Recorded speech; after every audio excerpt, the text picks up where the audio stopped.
पढ़ रहे हैं अपना हिंदी व्याकरण का क्लास 8 का लेसन नंबर 3 जिसका नाम है संधि। तो आइए प्यारे बच्चों शुरू करते हैं। सबसे पहले समझते हैं संधि का अर्थ। संधि का सामान्य अर्थ होता है प्यारे बच्चों मेल या जोड़ना। दो ध्वनियों के परस्पर मेल से जो विकार या परिवर्तन होता है उसे ही हम क्या कहते हैं, संधि। अर्थात दो ध्वनियों के परस्पर मिलने से जो विकार या जो चेंज आता है उसे ही क्या कहते हैं, संधि। जब दो शब्द या पद एक दूसरे के पास होते हैं तब उच्चारण की सुविधा और संक्षेपीकरण के लिए पहले शब्द की अंतिम और दूसरे शब्द की प्रारंभिक ध्वनियां एक दूसरे से मिल जाती हैं। ध्वनियों के मिलने से विकार उत्पन्न होता है, यही विकार ही संधि कहलाता है। संधि केवल तत्सम शब्दों में ही होती है, जैसे विद्या प्लस अर्थी, जिसको मिलकर क्या बनता है, विद्यार्थी। उपरोक्त शब्द में पहले शब्द की अंतिम ध्वनि आ और दूसरे शब्द की ध्वनि ऐसे मिल गई है। इस प्रकार एक नवीन शब्द का निर्माण हुआ, विद्यार्थी। यही एक संधि है। आगे पढ़ते हैं प्यारे बच्चों, संधि विच्छेद। विच्छेद का अर्थ होता है अलग करना। जब संधि युक्त शब्दों को अलग अलग किया जाता है तो उसे संधि विच्छेद कहते हैं। जैसे गिरीश को अलग अलग कैसे करेंगे, गिरी प्लस ईश के रूप में। हरीशचंद्र, हरि प्लस चंद्र। मनोहर, मन प्लस हर। आगे पढ़ते हैं प्यारे बच्चों, संधि के भेद, जिसमें 3 भेद होते हैं, स्वर संधि, व्यंजन संधि और विसर्ग संधि। इनको 1 बाय 1 पढ़ेंगे और समझते हैं। जिसमें पहला है स्वर संधि। दो स्वरों के पारस्परिक मेल से उत्पन्न विकार या परिवर्तन को स्वर संधि कहते हैं। स्वर संधि 5 प्रकार की होती हैं, दीर्घ संधि, वृद्धि संधि, अयादि संधि, गुण संधि और यन संधि। इनको हम 1 बाय 1 पढ़ेंगे, उदाहरण के माध्यम से समझेंगे। पहली है दीर्घ संधि। जब हर्ष स्वर या दीर्घ ए ई उ और आ ई उ आपस में मिल जाते हैं तो वे दीर्घ स्वर आ ई उ बन जाते हैं। जैसे ए आ मिलकर क्या बनता है, आ। जैसे अधिक प्लस अंश, अधिकांश। सत्य प्लस आग्रह, सत्याग्रह। परम प्लस अर्थ, परमार्थ। छात्र प्लस आवास, छात्रावास। वेद प्लस अंत, वेदांत। परम प्लस आत्मा, परमात्मा। तो यहां क्या मिल रहा है, ए प्लस आ, और ये मिलकर क्या बनाता है, आ, परम आत्मा। नेक्स्ट देखते हैं प्यारे बच्चों, आ प्लस ए, जिससे मिलकर क्या बनता है, आ। जैसे विद्या प्लस ए, अर्थी, विद्यार्थी। रेखा, अंकित, रेखांकित। यथा प्लस अर्थ, यथार्थ। दया प्लस आनंद, दयानंद। महा प्लस आत्मा, महात्मा। चिकित्सा प्लस आल्य, चिकित्सालय। इसी प्रकार से ई मिलकर ई बनता है। अभि प्लस इष्ट, अभिष्ट। प्रति प्लस इच्छा, प्रतीक्षा। कवि प्लस इंद्र, कविंद्र। गिरी प्लस ईश, गिरीश। इसी प्रकार से प्यारे बच्चों ई और ई मिलकर ई बनाते हैं। सची इंद्र, सचिंद्र। मही प्लस इंद्र, महेंद्र। देवी प्लस इच्छा, देवीक्षा। इसी प्रकार इधर दिए हैं प्यारे बच्चों, इन्हें आप खुद से पढ़कर बनाएंगे। नेक्स्ट है उ प्लस उ मिलकर उ बनाते हैं। भानु प्लस उदय, भानुदय। इसी प्रकार से लघु प्लस उत्तर, लघुत्तर। अनु प्लस उदित, अनुदित। इसी प्रकार से इधर दिए गए हैं, इन्हें आप पढ़कर समझेंगे और इन्हें बनाएंगे। नेक्स्ट होता है प्यारे बच्चों गुण संधि। जब ए आ के बाद ई उ या अररी आए तो दोनों मिलकर ए ओ या अर बन जाता है। जैसे ए ई मिलकर क्या बनता है, ए। तो शुभ प्लस इच्छा। नर प्लस इंद्र, नरेंद्र। सत्य प्लस इंद्र, सत्येंद्र। और शुभ प्लस इच्छा, शुभेच्छा। राम प्लस ईश्वर, रामेश्वर।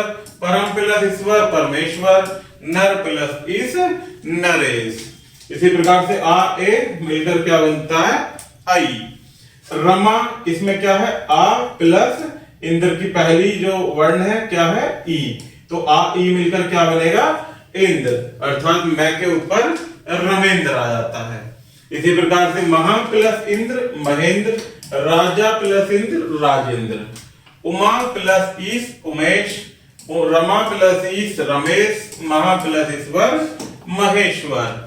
इसी प्रकार से ए उ मिलकर ओ बनाते हैं और ए और बड़ा ओ मिलकर औ बनाते हैं। जैसे वीर उचित वीरोचित, सूर्य प्लस उदय सूर्योदय, पर प्लस उपकार परोपकार, सूर्य प्लस ऊर्जा सूर्योर्जा, सागर प्लस उर्मी सागरोर्मी और जल प्लस उर्मी जलोर्मी।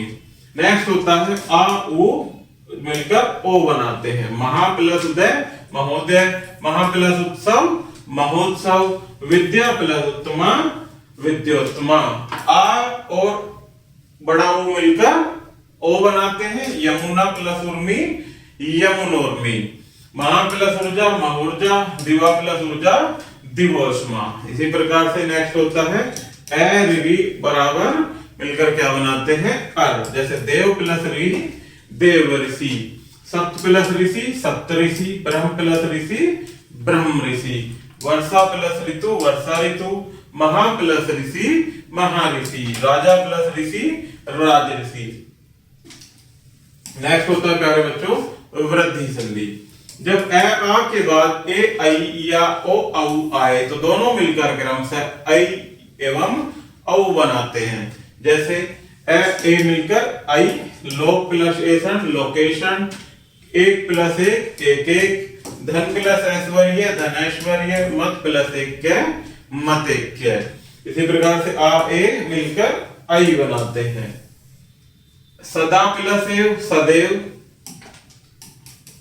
तथा प्लस एव तथैव, परम प्लस ओज परमोज, दंत प्लस ओष्ट दंतोष्ट। इसी प्रकार से ए औ मिलकर औ बनाते हैं। वीर प्लस औदार्य वीरोदार्य, वन प्लस औषधि वनौषधि, महा प्लस औदार्य महोदार्य, महा प्लस औषध महोषध। नेक्स्ट होती है हमारी प्यारे बच्चों यण संधि। जब ई उ और ऋ के बाद कोई असमान स्वर आए तो ई या य उ का य और व और ऋ का अर हो जाता है। जैसे ई ए मिलकर क्या बनाता है ही है। यदि प्लस अपि यद्यपि, अति प्लस अंत अत्यंत, अति प्लस अधिक अत्यधिक, वि प्लस आपक विद्यापक, इति प्लस आदि इत्यादि, अति प्लस आचार अत्याचार। नेक्स्ट होता है ई प्लस उ जो मिलकर क्या बनाते हैं यू। जैसे पृथ्वी प्लस उत्तर प्रत्युत्तर, ऊपरी प्लस उक्त उपर्युक्त, वी प्लस उहु विहु, नि प्लस ऊन न्यून। इसी प्रकार से ई ए मिलकर ये बनाते हैं। प्रत्येक, अधि प्लस अता अध्येता, सखी प्लस ऐश्वर्य संख्येश्वर्य, नदी प्लस ऐश्वर्य नदेश्वर्य। नेक्स्ट होती है हमारी अयादि संधि।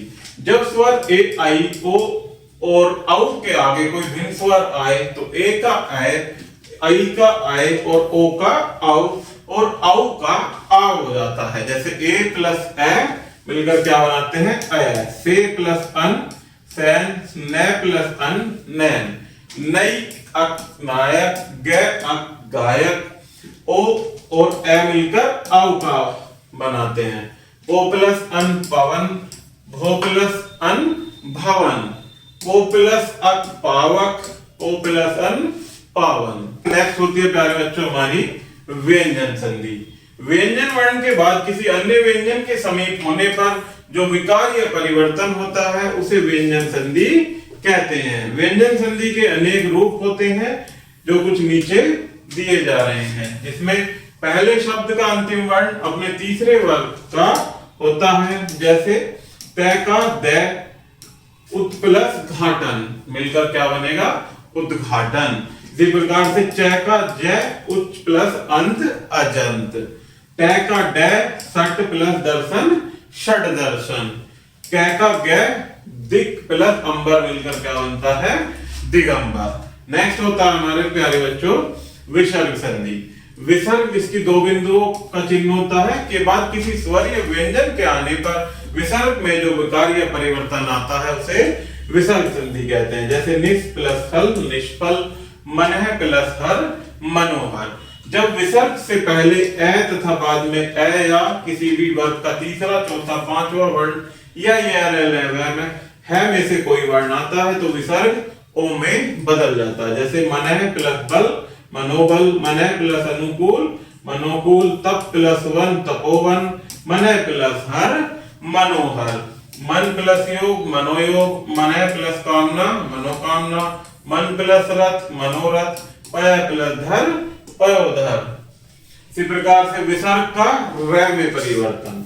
जब विसर्ग से पहले ए आ के अतिरिक्त कोई स्वर हो और बाद में किसी भी वर्ग का तीसरा, चौथा, पांचवा वर्ण हो अथवा है में से कोई वर्ण हो तो विसर्ग का रै में परिवर्तन हो जाता है। जैसे दुर्गुण दुर्गुण, नी प्लस आशा निराशा, नी प्लस उत्साह निरुत्साह, अंत प्लस गत अंतर्गत। इसी प्रकार से चल दिए हैं प्यारे बच्चों, इनको आप स्वयं प्रकट करेंगे। नेक्स्ट है विसर्ग का श में परिवर्तन। जब विसर्ग से पहले कोई स्वर हो और बाद में च, छ या स हो तो विसर्ग का श हो जाता है। जैसे नी निहि चिंत निश्चिंत, निहि च निश्चय, निहि चल निश्चल। इसी प्रकार से नेक्स्ट होता है विसर्ग का स में परिवर्तन। जब विसर्ग के बाद त या स हो तो विसर्ग का स हो जाता है। जैसे निहि प्लस संदेह निसंदेह, दुह प्लस साहस दुस्साहस, नमते नमस्ते, निहि प्लस संतान निसंतान। इसी प्रकार से विसर्ग का श में परिवर्तन। जब विसर्ग के पूर्व में ई या ऊ तथा विसर्ग के बाद कै, ख, ट, ठ, प में से कोई वर्ण होता है तो ऐसी स्थिति में विसर्ग का श हो जाता है। जैसे निहि प्लस कलंक निष्कलंक, निहि प्लस पाप निष्पाप, निहि प्लस काम निष्काम, दु प्लस प्रकृति दुष्प्रकृति, दुह प्लस कर दुष्कर, निहि प्लस फल निष्फल। तो आगे देखते हैं प्यारे बच्चों अध्याय संक्षेप। दो ध्वनियों के परस्पर मेल से विकार अथवा परिवर्तन होता है उसे ही क्या कहते हैं? संधि। संधि के तीन भेद होते हैं, स्वर संधि, व्यंजन संधि या विसर्ग संधि। नेक्स्ट होते हैं स्वर संधि के भी 5 भेद होते हैं जिनको अभी हमने 1 by 1 विस्तार से पढ़ा। पहला होता है दीर्घ संधि, गुण संधि, वृद्धि संधि, यण संधि और अयादि संधि। तो प्यारे बच्चों इस प्रकार से हमारा ये लेसन यहीं समाप्त होता है। आशा करता हूं कि आपको यह वीडियो जरूर पसंद आई होगी। धन्यवाद।